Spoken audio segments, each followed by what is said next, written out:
నమస్తే, welcome to Suman TV. సాధారణంగా ఆడపిల్ల పెళ్లి అనగానే బ్యాక్గ్రౌండ్ వెరిఫికేషన్ చేసుకోవడం చాలా కామన్ గా చూస్తూ ఉంటాం. ముఖ్యంగా ఉద్యోగం ఉందా, ఆస్తిపాస్తులు ఉన్నాయా, అబ్బాయి గుణగణాలు ఏంటి, ఇటువంటివి చాలా మంది ఎంక్వైరీ చేస్తూ ఉంటారు. అయితే కాకినాడలో వినూత్న రీతిలో ఓ వ్యక్తి తన కూతురికి సంబంధించి పెళ్లి విషయంలో అబ్బాయి గురించి ఎంక్వైరీ చేయడం అయితే కనుక ఆసక్తి రేపుతుంది. అదే ఆ బండి అంటే ఆ అబ్బాయి నడిపే బండికి ఎటువంటి చలాన్లు ఉన్నాయి, తాగి బండి నడుపుతున్నాడా, లేదంటే ఎటువంటి చలాన్లు పడ్డాయి, అంటే ఆ అబ్బాయి గుణగణాలు తెలుసుకునేందుకు వీటిని కూడా వెరిఫికేషన్ చేసే విధంగా కూడా ఆయన ఒక స్టెప్ ముందుకు వేశాడనే చెప్పుకోవాలి. ఇలాంటి రీతిలో ఎంక్వైరీ చేసేవాళ్ళు అసలు అరుదనే చెప్పుకోవాలి. అయితే దీనికి సంబంధించి ఆల్రెడీ మనతో పాటు సిఐ గారు ఉన్నారు, ఆయన అడుగుదాము. సార్ నమస్తే అండి. సాధారణంగా ఒక పెళ్లి జరుగుతుంది అంటే అమ్మాయికి సంబంధించి అబ్బాయి గుణగణాలు కానీ, ఆస్తుపాస్తులు కానీ, ఎలా ఉంటాడు, మంచోడా కాదా, ఇటువంటివి చూస్తూ ఉంటారు. ఈ తరహా అంటే బండికి సంబంధించి అబ్బాయి నడిపే బండికి చలాన్లు ఉన్నాయా, ఎటువంటి చలాన్లు ఉన్నాయి, ఇలాంటివి ఎంక్వైరీ చేసే వాళ్ళు అయితే ఎవరు ఉండరని అనుకోవాలి. ఎలా కంప్లైంట్ చేశారు సార్, అసలు ఎలా ఎంక్వైరీ చేశారు మీ దగ్గర? అంటే ఇప్పుడు మారుతున్న కాలానికి అనుగుణంగా ఈ ఈ పరివాహన యాప్ అని ఇవన్నీ కొత్త కొత్త యాప్స్ రావడం జరిగింది. చాలా సులువు ఇప్పుడు చూసుకోవడం. ఏదన్నా ఒక వాహనానికి సంబంధించినటువంటి చలనాస్ ఏమైనా పెండింగ్లో ఉన్నాయా, ఉంటే కనుక ఏ హెడ్స్ కింద చలనాస్ పెండింగ్లో ఉన్నాయన్న విషయాన్ని చూసుకోవడం ఇప్పుడు చాలా సులువు ప్రాసెస్ అనమాట. ఈ ప్రాసెస్లో భాగంగానే పబ్లిక్ అందరికీ కూడా మేము అవేర్నెస్ ప్రోగ్రామ్స్ అన్నీ కూడా కండక్ట్ చేయడం జరుగుతుంది. ఇంపార్టెంట్ జంక్షన్స్ సర్పవరం జంక్షన్ కానీ, భానుగుడి జంక్షన్ కానీ, నాగమల్లితోట జంక్షన్, సుబ్బయ్య హోటల్, ఇలా ఎన్ టెంపుల్ కానీ, ఈ జంక్షన్స్ అందరూ కూడా వాహనదారులందరికీ అవి వాళ్ళందరూ కూడా స్పెషల్ అవేర్నెస్ ప్రోగ్రామ్స్ అవి కూడా కండక్ట్ చేస్తున్నాం.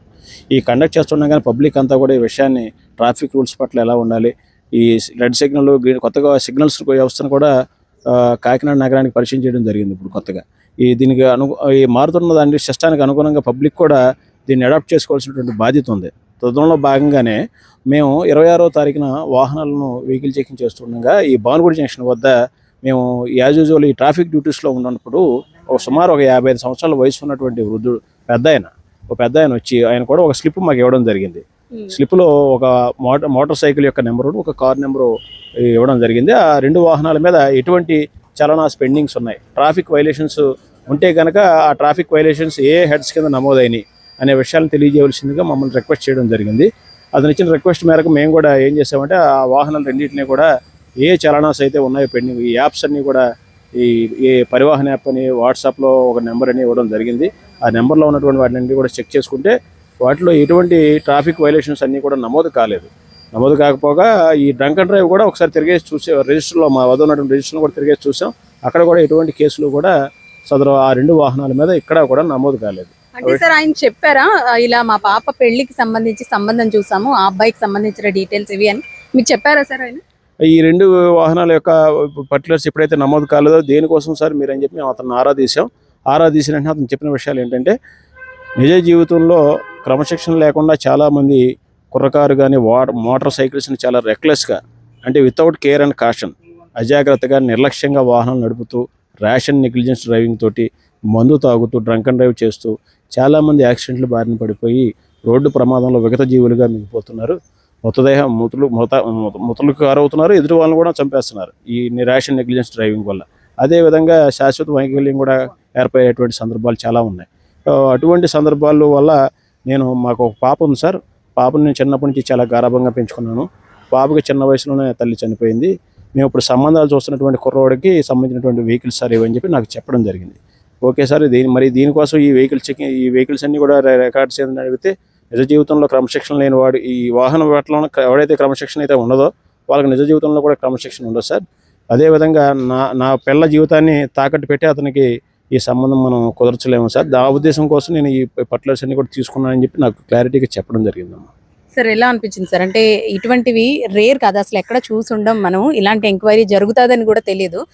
ఆయన వచ్చి మిమ్మల్ని అడిగినప్పుడు, ఈ డీటెయిల్స్ చెప్పినప్పుడు, పెళ్లి గురించి మాత్రమే ఈ ఎంక్వైరీ చేసినాం అన్నప్పుడు ఏమనిపించింది? ఈ మారుతున్న కాలానికి అనుగుణంగా ఈ వచ్చినటువంటి సిగ్నల్స్ వలన వచ్చిన ట్రాఫిక్ వైలేషన్స్ కానీ, ట్రాఫిక్ రూల్స్ కానీ, కొత్తగా మారినటువంటి ఈ చలనా సిస్టమ్ కానీ, ఈ కొత్తగా మారినటువంటి ఈ ట్రాఫిక్ ఎంవీ యాక్ట్ రూల్స్ కానీ, వీటికి అనుగుణంగా పబ్లిక్లో ఎప్పుడైతే అవేర్నెస్ కల్పిస్తున్నామో పబ్లిక్లో ఒక రకమైనటువంటి మార్పు వచ్చిందని మేము భావిస్తున్నాం. ఎందుకంటే ఎప్పుడూ లేదు ఈ కొత్త విధానం, ఈ కొత్త ఆలోచన విధానం ఎక్కడా కూడా మాకు ఎప్పుడు కనిపించాల. ఇదే ఫస్ట్ టైం మాకు కనిపించడం. అతను వచ్చి ఈ ట్రాఫిక్ వైలేషన్స్ను బేస్ చేసుకొని కుర్రాడి యొక్క కండక్ట్ని అసెస్మెంట్ చేస్తున్నాడు. అది చాలా గొప్ప ప్రక్రియ. ఈ పబ్లిక్ కూడా ఈ విషయాన్ని అందరూ కూడా దయచేసి అర్థం చేసుకోవాలి. ఎందుకంటే ట్రాఫిక్ అనేటువంటిది ఏమనుకుంటున్నారంటే, ప్రజలు ట్రాఫిక్ పోలీసులు ఏదో భయంతో మమ్మల్ని చలనాలు వేస్తారు, మేము వాళ్ళకి చలనాలు కట్టాలి అని ఒక ట్రాఫిక్ పోలీసుని ఏదో ఒక ఒక ఒక భూతంలాగా చూసేటువంటి పరిస్థితిలో ఉన్నారు. ఆ ఫోబియా నుంచి బయటపడాలి. సో ఇతను చూశారు కదా, ఇప్పుడు ఈ పెద్ద ఆయన చేసినటువంటి విధానం ఎలా ఉందో దీన్ని దయచేసి వాళ్ళందరూ కూడా అర్థం చేసుకోవాలి. ఎందుకంటే దీంట్లో చాలా నిగూఢమైనటువంటి విషయాలు ఆయన మాట్లాడిన విధానంలో చాలా వరకు మనకు లోతుగా అర్థం చేసుకోవాల్సినటువంటి పరిస్థితి ఉంది. ఎందుకంటే అతను తన పిల్ల జీవితాన్ని కూడా, వ్యక్తిగత జీవితాన్ని, భద్రతనే తాకట్టు పెట్టుకునే పరిస్థితి వస్తుంది అన్నమాట ట్రాఫిక్ వైలేషన్స్ కేసులు ఉంటే కనుక. ట్రాఫిక్ వైలేషన్స్ కేసులు లేకపోతే కనుక ఆ పిల్లకి ఇతను కుర్రోనిచ్చి చేసి ఉండేవాడు. ఆ ట్రాఫిక్ వైలేషన్స్ నమోదు కాకుండా సంతోషంగా వెళ్ళినటువంటి పరిస్థితి మా దగ్గర. అంటే ట్రాఫిక్ వైలేషన్స్ ఎక్కువగా ఉంటే అతని జీవితం రోడ్ యాక్సిడెంట్కి గురయ్యి అతను చనిపోవడమే కాకుండా అతను నమ్ముకున్నటువంటి ఆ పాప జీవితం కూడా, పిల్లల జీవితాన్ని కూడా రోడ్డు మీద బారిన పడినటువంటి ఒక పరిస్థితి దాపురించి ఉంది. అటువంటి పరిస్థితి కాకుండా ఉండాలంటే ముందే చెక్ చేసుకోవాల్సిన బాధ్యత తండ్రి తన భౌతిక స్కంధాల మీద వేసుకుని చెక్ చేయడం జరిగింది.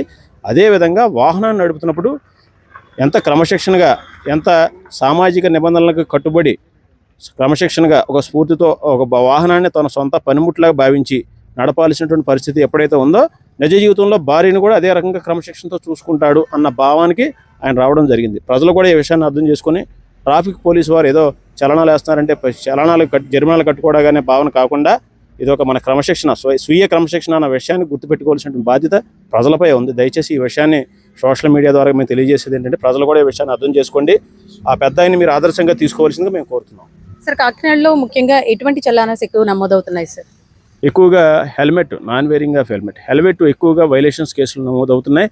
రోడ్ యాక్సిడెంట్ బారిన గురయ్యేటువంటి ప్రమాదాల్లో కూడా 30 మోర్ యాక్సిడెంట్స్ దీనివల్ల హెల్మెట్ పెట్టుకోకపోవడం వల్లనే జరుగుతున్నాయి. సో చూసారు కదండి, సాధారణంగా ఒక ఆడపిల్లకి పెళ్లి చేయాలంటే అనేక రకాలుగా ఎంక్వైరీ చేస్తూ ఉంటారు. ఆ అబ్బాయి మంచివాడా కాదా, ఆ అబ్బాయి గుణగణాలు ఏంటి, ఆస్తుపాస్తులు ఉన్నాయా, ఉద్యోగం సరైందా కాదా, ఎప్పటి నుంచి చేస్తున్నాడు, ఇటువంటివి చాలా మంది ఎంక్వైరీ చేస్తారు. కానీ ఏదైతే ట్రాఫిక్ చలాన్స్, ఆ అబ్బాయి వాడుతున్న బండి కానీ కారు కానీ వీటి మీద ఎలాంటి చలాన్స్ ఉన్నాయి, అవి ఏ విధమైన చలాన్స్ నమోదయ్యాయి, వీటన్నిటిని వెరిఫికేషన్ చేయడం కూడా ఒక రకంగా ఆ ఆడపిల్ల జీవితానికి కొత్త జీవితాన్ని ప్రసాదించడానికి ముందుగా మనం చేసుకునే ఎంక్వైరీ ఇదే. ఎందుకంటే క్రమశిక్షణ అనేది అన్నిటిలోనూ ఉండాలి. ముఖ్యంగా ఇలాంటి వాటిలో ఏ చలాన్లు నమోదయ్యాయో తెలుసుకుంటే కనుక ఆ అబ్బాయి గుణగణాలు ఏంటి అనేది కూడా తెలుస్తుందన్న ఒకే ఒక కారణంతో ఆ 60 ఏళ్ల వృద్ధుడు వచ్చి ఈ ఎంక్వైరీ చేసుకోవడం అయితే జరిగిందంటూ కూడా సీఏ గారు చెబుతూ ఉన్నారు. ముఖ్యంగా కాకినాడ జిల్లా వ్యాప్తంగా కూడా ఈ రోడ్ యాక్సిడెంట్స్ ఎక్కువైపోతున్న నేపథ్యంలో వాటిని అరికట్టేందుకు కూడా ఎన్నో అవేర్నెస్ ప్రోగ్రామ్స్ కండక్ట్ చేస్తూ ఉన్నాము. ప్రజల్లో కూడా మార్పు రావాలి, స్టూడెంట్స్ లో కూడా అవగాహన రావాలంటూ కూడా చెబుతూ ఉన్నారు. కెమెరా పర్సన్ శ్రీధర్తో అనుశ్రీ, సుమన్ టీవీ, కాకినాడ.